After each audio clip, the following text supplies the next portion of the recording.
لله رب العالمين، والصلاة والسلام على رسولنا محمد وعلى آله وصحبه أجمعين. أيها الإخوة، نتكلم حول أمر ربما تطرقنا إليه في السابق قليلا، ولكن اليوم نركز كثيرا الأخلاق عند الرسول صلى الله عليه وسلم. اهتمام رسولنا بالأخلاق. سنقرأ وسنرى كيف كان يهتم الرسول عليه الصلاة والسلام بالأخلاق. برايت عزيز إيرو أمي بحثة شبكن بحثة أخلاق بكن. أخلاق كلمة كي أم كرجي دخبتين بيجن أخلاق معناوي يعني داين وصندن وتفجر إنسان جراد بيجن أخلاق أف كلمة هاني يعني مثلا تدي أم كردي أخو خبرنا يا فلان كس بأخلاقي خوشة، فلان كس بأخلاق بأخلاقي نظام شواية. أف كلمة أخلاقك أمي أنا سري خبردن أمي تمشاكن كبيغمبر صلى الله عليه وسلم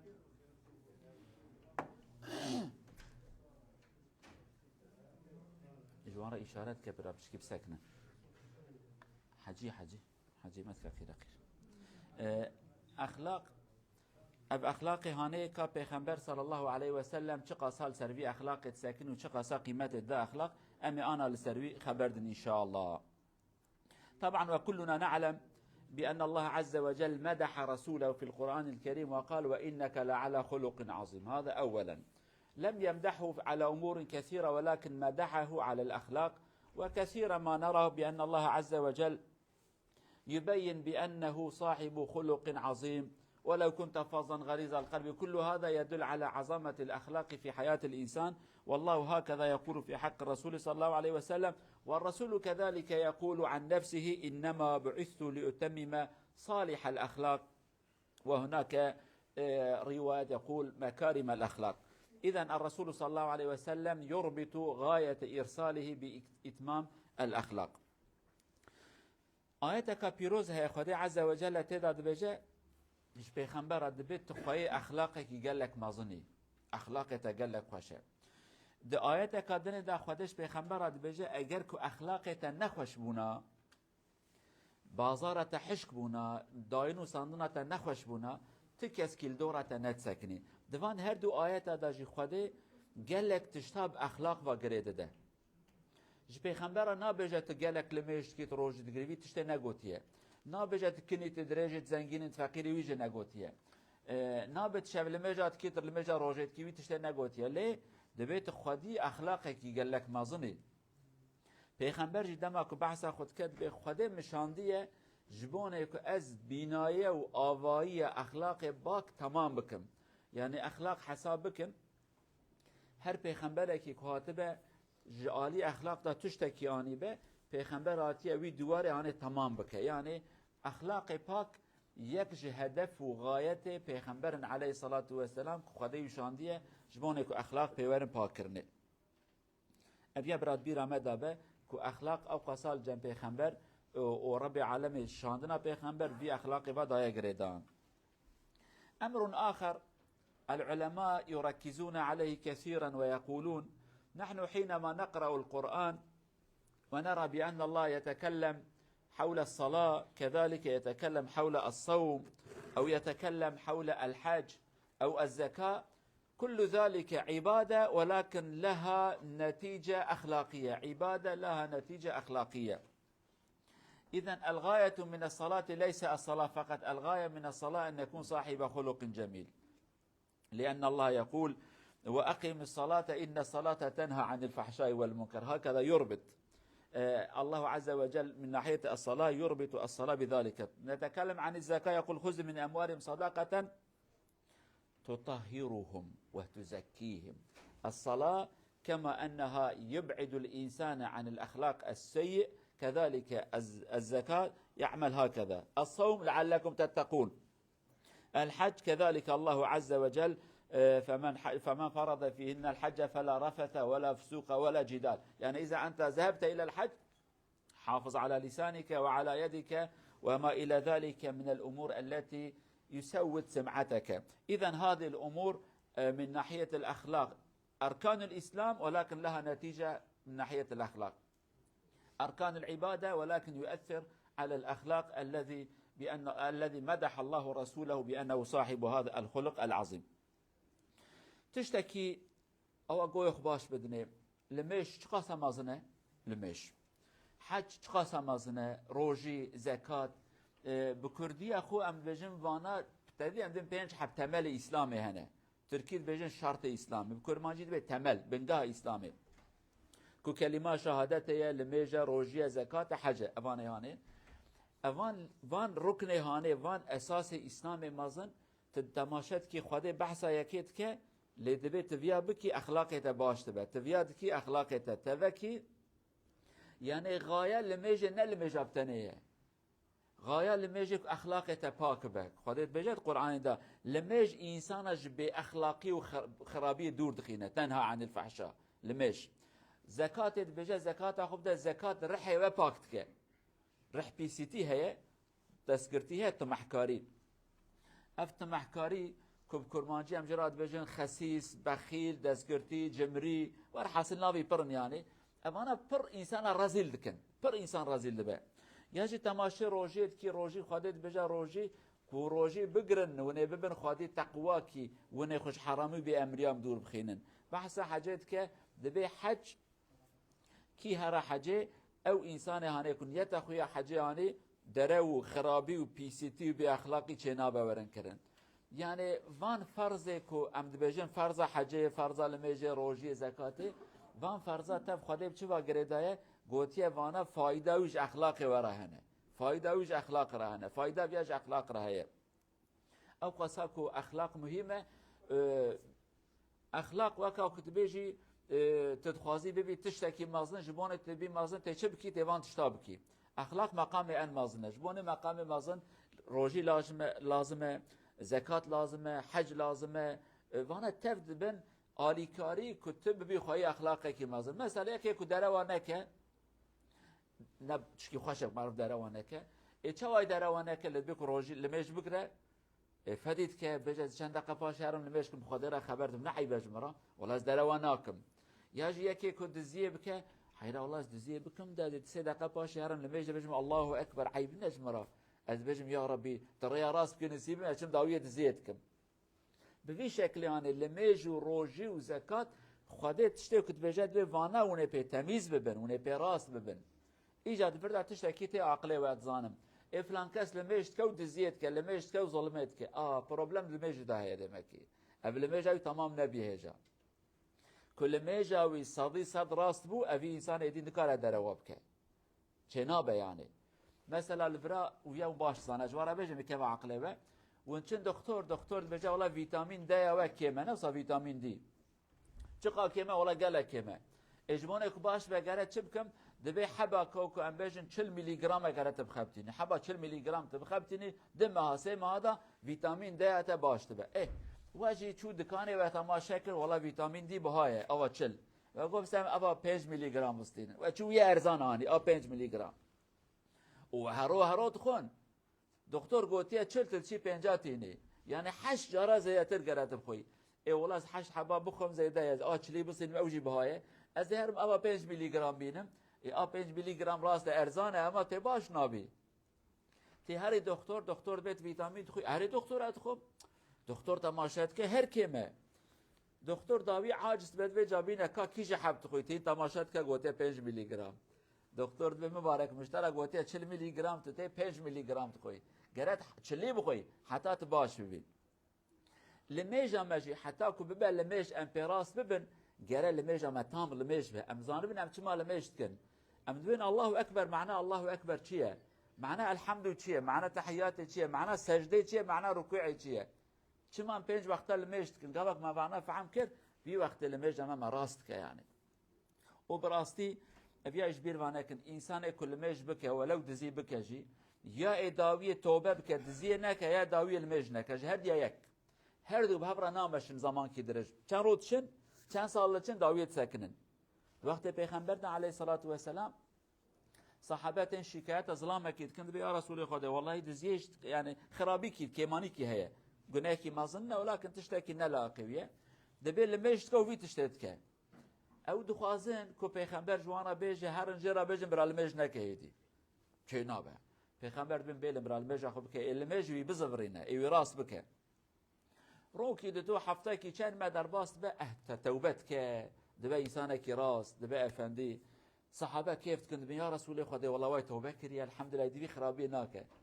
دبه ما مجبور نگوت بو المجا وی راست بکه لمجا وی راست کرد يعني فيتامين او خبطان حتى كو فيتامين اي تمام بو يدي نخوشناي قديا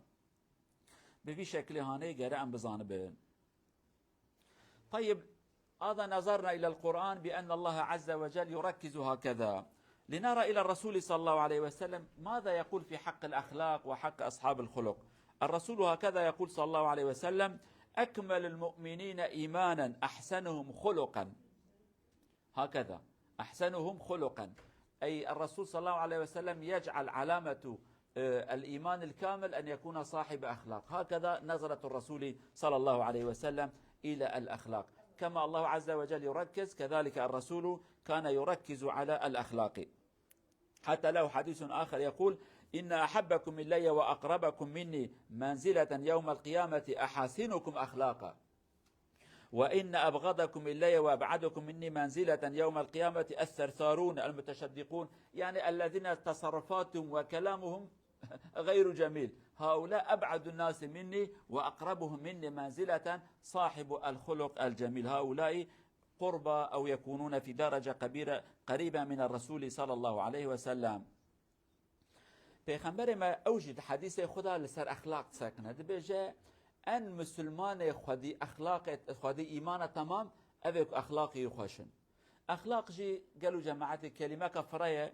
بجنا ترى گر اخلاق تخوش به بزاروک ترى ببره ترى بعائله ترى بجيران ترى بهوال ترى نكو بيك بتنران اخلاق معناه اوه ام بجنا باكيت کی يعني بجنا تا هنا انسان ما دقال جناخو قال لك افندنا لي دقال بري خو خرابن دقال جناخو خرابن دقال جيران خرندن نابه اخلاق باك تدقال هر کسی خودی اخلاق بی يعني مثلا ام دروانه كن دقال هر کسی ناكملو نكو از جاكيرا دروا بكم جاكيرا راس خبردم نا ياجي مرحمت يعني دلنرمي كهبه قرا دقال هر کسی هبه چنا بو اقربای خو نرمم دو انسان کی خريب ظالم بم نا وحديث كادن پیغمبر تسوهات بجا عليه الصلاة والسلام نيزيكترين كس جبون من روجا قيامته اوان خدي اخلاق مازنن اوان انسان قال لك نزيك من رجا قيامته لك ان انسان دور جمن رجا قيامته وان اخلاق وان نخوشن پیغمبر سيحب كلمات قوتيه بزمان عربي هناك انسان هنا دمك خبر دم خبردان خو او دوي خو قال لك مازن تكون دوي خو بشوت كن قيره حركات كن بخبردان خود خوازن خو مازن بكن خبردان وان يعني انسان گهداری وانت که وکا کبر سری مروا کنه چه خبردانه پیغمبر علیه الصلاة والسلام دبیوان انسان روزا قیامت قال لك من دورن يعني افانا تشتكي خوشننه يعني اخلاق جنب پیغمبر او قسم مهم بو. كذلك صاحب الاخلاق الجميل الرسول هكذا يقول صلى الله عليه وسلم انكم لن تسعوا الناس باموالكم ولكن يسعهم منكم بسط الوجه أي نحن لا نستطيع أن ننفق على الجميع ونعطي لكل ناس مال هكذا ولكن يمكننا أن نضحك مع الجميع وأن نكون متساهلين مع الجميع هكذا يأمرنا الرسول فليكن أخلاقكم هكذا. ربما ترى الفقراء كثيرا ولكن لا تستطيع أن تساعد الجميع ولكن بإمكانك أن تسلم عليهم وتدعو لهم وتقول لهم كلمة جميلة هكذا ينصحنا الرسول بأننا لا نستطيع أن نصل إلى الجميع بالمال وبالإعانة ولكن بالكلام وبالوجه المبتسم نستطيع أن نصل إليهم وأن نحسن إليهم هكذا نحتاج إلى الضحك والابتسامة في وجوه بعضنا. تشتكي دي پیغمبر دبي عليه الصلاة والسلام دبي ونكارن پره بدن هر کسی يعني پره و تیرا تفاكي فقير ومسكين وأقربايتنا يعني أم نفرعون ونقارون يعني تخوازج مرة بجا ومپره ونكارن بپره بگیشن هر إنساني فقط بتشتكي ونكارن بگیشن هر إنساني بكنك بكيف خوشي برولكني بكردي عن بجن الرولكن يعني رو أبا معنوي يعني وجهي ويد كنه بكنه بلاش يعني پرت لناچه تا شخص كدي سلام عليكم چواني اوكو پرت لچون ولا پر نچو بلاش يعني مع الاسف اما تشتي بلاش هم نكار بكن دبا پر هم ددن لتشتي بلاش مرا زحمه يعني قال لك زحمته بسلمانکی هوالکی دوستکی براکی جیرانکی بدین سلام علیکم تشوانی ودار باس بلو كلمة قرحته أما مع الأسف أما عدي خوا عاجز تكن شعبي خوات كن فيس ناكه نخوشه لو ما پیغمبر گوتیه پره و تیره هر کسی ناکه ولكن کنه و بس هر کسی اون کاره بکنن هر شخص کیدی بکنه دریویدا لو ما پیغمبر گوتیه و تبسمك في وجه اخيك صدقه تهوال خودی تبکنی مرحبا اشترات شوانی اب خوش صدقه ها خیره بلاش هات پره نادی خیر اشتراته فيس ناكت پره بدی اما مع الاسف مرة قال لك زحمتك ام في شكل انا بكن اوجي عيبامه بكن درس بكن عبرة وكيجا انسان كتير بكن السلام عليكم بكن برادراني واسفي بياني عمري كرعا صحابي كي دبي درنگ بو مسلمان پر درنگ بو مسلمان دبي پیغمبر جار مشخا پیغمبر ديت همات كانيه دبي مشكور جو والله يا ما پیغمبر ان زيدش من حسكه او قصد كانه كيف هيش مراتي خو نقرت دبي چوگو یا رسول خودت کی ان زیادتش کی هست کی دبي مشخورا گو بجاش تا هست کی يعني قولش عائشه جنا خو هست کی قلنا انا ظلام راد بج بعد حلقه مشوانينا قو ابو بكر هست کی پشتی بی قو عمر پشتی بی فلان کس قو ساكني قو بالك ايه داوي ازبم بني اوقصا يعني تبيجي یک دو سه ادا بلکه ای بیستی بلکه ای پنجی با ولكن اصلا كان كي پیغمبر ذكر اوید گو ايه كي يعني او قصا پیغمبر جه هست که حال بو که ای زیادتر دا هنه اما پیغمبر بی اخلاق خوش بوید دا حس کنه که از قال لك اشته هست کم يعني پره مليناچه امر آخر الصلاة والصوم ام الاخلاق انظروا الى الرسول صلى الله عليه وسلم كيف يبين لنا ان نركز على الاخلاق يقول رب صائم اي كثير من الصائمين حظه من صيامه الجوع والعطش ورب قائم حظه من قيامه السهر هكذا الرسول صلى الله عليه وسلم أو السهر أي كثير من الناس يصوم فقط الجوع يبقى له لأنه شتم هذا وسب هذا واغتاب هذا وأذى هذا أو يصلي ولكن بعد الصلاة يؤذي الناس قبل الصلاة يؤذي الناس في صف الصلاة يجلس ولكن لا تقترب مني لا تفعل هكذا بهذا الشكل يصوم ويصلي ولكن لا يبقى له شيء من الأجر إذن الرسول كذلك يركز ويقول اعملوا هكذا ولا تعملوا هكذا ولا يغرنكم بأن الرجل يصلي هكذا ويصلي هكذا ولكن انظروا إلى أخلاقه إن كان صاحب أخلاق إذن الصلاة والصوم قد أثر فيه وجعل أخلاقه جميلة پیغمبر ما مثلا علیه الصلاة والسلام جانا قال هنك انسانات كذبه هنك انسان ان لميج تكين شاب لميجات تكين فقط خولت شوكي دي خير جراتنا يعني شاب لميج نزانتنا لميج شابه نورمال شاب لميج خيراي براي انسانك شاب لميج بك خيرك هم وزن خود ده اجا حساب ككابرا انسان رابيه شاب لميجات ك خير جراتنا چما بريا دروات ك بريا غيبت كريا افتراء كريا دل ملت اشتيه روجي دغرا روجي هلا نور روجي ما يبرا ابا هابين 20 ساعت هي روجي ما يدريش 20 ساعت روجي دغرا داوي صفر خدي خيرك نادك يا ربي تشمانه دامن عبد من تبريا درواك تبريا غيبتك تافتراء بت ملته تملته عاجز كر تزمان خود ريش كر تشتاج وارا جو تبي تشتيانه كر يعني حساب كان پیغمبر ما صلى الله عليه وسلم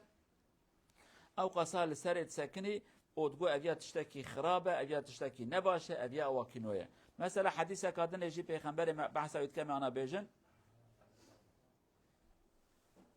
هناك حديث آخر كذلك الرسول يقول صلى الله عليه وسلم مثلا الكذب خلق سيء يقول آية المنافق 3 وإن صام وصلى وزعم أنه مسلم إذا حدث أو إذا حدث كذب وإذا وعد أخلف وإذا اؤتمن خان 3 أمور مهمة يؤثر على الإنسان ويجعله سيء الأخلاق وإن كان يصلي ويصوم وهكذا يعمل ولكن عليه أن يكون صادقا في الكلام وصادقا في وعده وكذلك صادقا في كلامه هكذا رسول صلى الله عليه وسلم يبين لنا الأخلاق المهم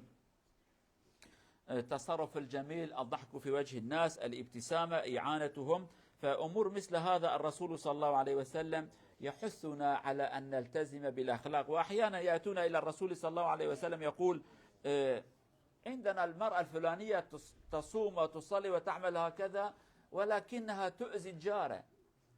هي في النار خلاص إذا صلاتها لم ينفعها لا قيمة، فلذلك الرسول يقول هي في النار، فإذا الصلاة لم يصلحها إذن الصلاة غير مقبولة عند الله عز وجل. تشتكي دنيا پیغمبر ما عليه الصلاة والسلام تسأل سر أخلاق دبي إنسانك ولو لميش بكجي روجي بقرجي أجر كو خبر دا درواكر سوز داد سوز خدا نسکنی گوا کو یک پشتاق پیگره دا خیانتی دگلوان بکه خیانتی اون زانن چنه کو وان زمانه گلک مشهورن خیانتی هاد کرنو خیانتی دبی وی انسان لمش بکه جروجیش بگرجیش صفرن قیمتا ویتنه يعني حتى گلک حدیث دنه هنا پیغمبر علیه الصلاة والسلام دبیجن یا رسول خدا دبک مسلمانه کی ترسونک به ترسونک اون زانت ترسیان دبی نورماله يعني فقیر و خینه ندیتیه مثلا انسان کد باجارا دا مازن دبی نورمال ده نيكي ترسوانه نه خاين نديت نمريش كي سريش نكرنا يعني انسان يقول ده مير خاص ظلامن حيوانات دينن معراض دينن مشكات دينن سري حيوانات جاي كرنا ور حاصل خاين ديتنا دبي ممكن اكو بترسا يعني دبي انسان كي مسلمان بخيل دبي ولا مش بخيل جي نورمال يعني دبي فقير قد فرا نديت يا بشكي فري جي بود بركي فريم خلاص به هي النبي ليه دبي ممكن اكو مسلمان دروا بكدبي نادروا وشي نابن يعني درو أخلاقك لا أقي إنسان مسلمان. هناك حديث أقرأه بالعربي يقول قيل لرسول الله صلى الله عليه وسلم أيكون المؤمن جبانا؟ قال نعم جبان كما تعلمون الخوف يعني. فقيل له أيكون المؤمن بخيلا؟ قال نعم يمكن أن يكون بخيلا. الجبان ربما المسكين ما شاف الحروب ولا هكذا يخاف من الحرب وحتى يخاف من الدم يعني طبيعي خصوصا للي يعيشون في البلاد في المدن في العادة عندهم شوي هكذا لا نقول ليسوا أصحاب الشجاعة لا نقول يخافوا كثيرا ولكن من الصغر لم يروا شيئا لم يروا الدم يعني فيقول هل يكون المؤمن بخيلا؟ يقول نعم البخل كذلك يمكن. فقيل له أيكون المؤمن كذابا؟ فقال لا الكذب لا الكذب شيء أخلاق لا يليق. البخل ربما المسكين أبوه كان فقير وجده كان فقير فتأثروا بالفقر ولكن الأخلاق لا علاقة له لا بالغنى ولا بالفقر المفروض يكون شيئا في الإنسان. لما پیغمبر دما کو في حدیثات ما خوان دبی دکارات جمری به دستگرتی به دکارات ترسونک بشی اما درو کرد پروبلم ایمانوی ده هيا انسان مسلمان خودی ایمان درو پناکبن. پیغمبر ما عليه الصلاة والسلام تيسا مثلا أخلاق كيويدنه هناك كلام يقول ومن صنع إليكم معروفا الرد الجميل يعني كذلك من الأخلاق. هناك ناس تحسن إليهم كثيرا ولكنهم يسبونك بعد الإحسان أما الرسول يقول الأخلاق الصحيح هكذا يقول من صنع إليكم معروفا فكافئوه ردوا إليه معروفه فإن لم تجدوا ما تكافئونه فادعوا له حتى تروا أنكم قد كافيتموه. هكذا الرجل أحسن إليك بالمال بالكلام المساعدة ولكن أنت لا تستطيع أن تحسن إليه وترد إليه إحسانه بمثله بالمال أو هكذا أو فتح لك بابا أو عمل لك شيئا آخر ولكن كن رجلا وفيا رد إليه بالدعاء ادعو له كثيرا واذكر جميله حتى تقول الحمد لله قد كافأته على إحسانه. تشتكي دني ساب پیغمبر مال سر چد بجل سر أخلاق مازن دبي یکی کجوار قنجی و آلیکاری کی کرد که پرکی داته کارتا قدان تبر دکتر ور حاصل آلیکاری کی کرد دبی اونج الهمبری آلیکاری و حقی بدنه که مکافات بزانت یعنی بدنه که بزبرینن اگر اون کاربن تنخوش کتی کابرا تبر دکتر و تخلاص کرتش مرنه فلتی اوج نخوش نکت نمر الحمدلله یا جی پرکی داته و هر نمحتاج پرته فقط بین نانکور نبون وزان نانکور چه بکردی؟ نانکور یعنی بیوفا یعنی نزان کلمه باش بجه دبی فقط و نکار بن بزفرینش کلمه که خوش جرا بجن جرا دعایا بکن حتی و بجن والله من حقی ودایک الحمدلله یعنی نوا ملت بجن و سر خمان بجن في انسان قنجیل مکر آلیکاری هم کر و ها کر او جمع جنینا ام ملت کنه ام زود تشتاش بیر واد کن یک آلیکاری تا بکرد نوا ملت دا جا بجا خدای خیرای قبول که والله آلیکاری هم کرد مبر دکتر درمان آدامن لو مثلا سیارم جان خراد و گلک انسان ما سیارم چید کن مثال مالا وان اوا والله سیارم چید کن 10,000 چید کار ما مزگفت چید به بیجن خدای خیره فلان کس قبول که والله کار ما که بیجن یعنی تن کاری پر ابدیاجی کابرا پرشتن اخوازه اما خبردانا كشيرين تكاري جرا بيشي پیغمبر موها امر کرد ببر اخلاق و خوش بن خودی اخلاق کی پاک بن اخلاق علامات ایمان کب قوته إلى أن نلتقي في الجمعة القادمة ابقوا في حفظ الله ورعايته ورزقكم الله وإيانا أخلاقا جميلة إن شاء الله نرجو الله أن نكون صاحب أخلاق جميل يليق بمسلم يدعي بأنه من أمة الرسول صلى الله عليه وسلم حتى حفتاهاتي أمانة خدا بن خدا أخلاق كي باك كان سيبه ما أخلاق ما جوان ورند با باش با سربلند بأخلاق خو امجي فدينك وحتى رجع قيامته پیغمبر مجي في اخلاق ما فدينك ان شاء الله باخلاق ما سربلند با